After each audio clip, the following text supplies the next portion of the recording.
Now let's consider the economics of what is sometimes called bonded labor. Bonded labor occurs when a laborer signs away his rights to an employer and almost becomes a kind of slave in the longer term. Sad to say, it's a pretty widespread practice. There are about 18 to 20 million bonded laborers today.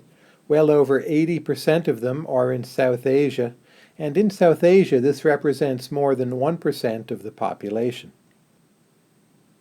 There are, by the way, two common subcategories within the idea of bonded labor. One of them is debt bondage, when an individual turns himself over to his or her employer because he or she cannot pay off a debt, and also child labor as bonded labor. In that case, it may not be voluntary at all, but rather it's the parents selling the child and the labor of the child to an employer. By the way, when it comes to debt bondage in South Asia, quite commonly the amounts of money at stake are really quite small, typically in the neighborhood of about $150 US. Bonded laborers work in many sectors, but some especially common jobs involve working with brick kilns, in stone quarries, with cotton hand looms, and also, in the case of children, carpet weaving. For many women, and also some boys, in addition, bonded labor as prostitution is a serious issue. So what are some reasons for bonded labor? You'll note, of course, that bonded labor is especially common in very poor societies. One cause is that you have some number of individuals who, because of their poverty, become quite desperate and sign up for bonded labor simply as some kind of mistake. They give up on holding out for a better future. Another possibility has to do with imperfect credit markets, and this is especially likely when it's debt-related bonded labor. Imagine owing someone, say, $150 or $200 and not having the money to pay it off. Well, one way you might pay off that debt is by signing up as a laborer, and that indeed may relieve your debt. You would be better off if you could simply borrow that money and pay it back later, but that's not always possible. If the level of capital accumulation is very low and it's a very poor region, it could just be that the normal wage is below a level of subsistence. Individuals then would rather sign up for slavery rather than die or go hungry. Note that if you've effectively been enslaved to an employer, that employer might have an incentive to feed you enough just to keep you around and working.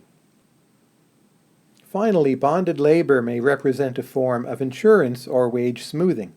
So let's imagine that you can be offered a wage today, but you're not sure what your offered wages will be in the future, and you are afraid that you might starve or earn very little. You might agree to an arrangement where your wages over future periods are guaranteed, albeit at a very low level, but in return you have to give up your freedom. Of course, none of these are happy arrangements, but you should note that sometimes the alternatives to bonded labor can be even worse. Bonded labor does survive for a reason. It's a very ugly and arguably morally offensive practice, but still the solution is not simply to rail against bonded labor, but rather to cure the conditions which gave rise to it in the first place. So what to do about bonded labor? Well, some good reforms would be greater education, which is a good idea for many different reasons, greater access to microcredit, and do see our videos on the microcredit topic. Notice that if bonded labor arises because credit markets are imperfect, if you give people greater chances to borrow, they might simply borrow money rather than agreeing to a bonded labor contract.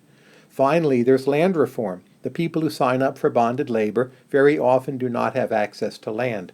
If they had this asset through land reform, then again, the amount of bonded labor probably would go down.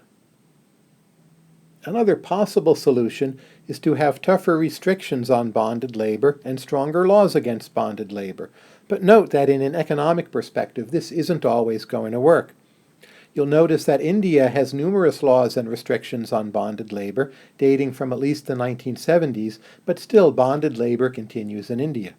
Part of the problem is that if wages and productivity levels truly are low, simply passing laws against bonded labor, well, that's addressing a symptom rather than the cause. What we need to do is to get up the wages and productivity of labor, and simply passing a law does not automatically do that. This is a very sad and tragic topic, and it deals with some of the most extreme sufferers in developing economies today. But it's very important, and if you'd like to read more about it, I recommend a very good book by Kara called simply Bonded Labor. Online there's a good article, Bonded Labor in India, and in general you can just Google bonded labor to a wide variety of sources.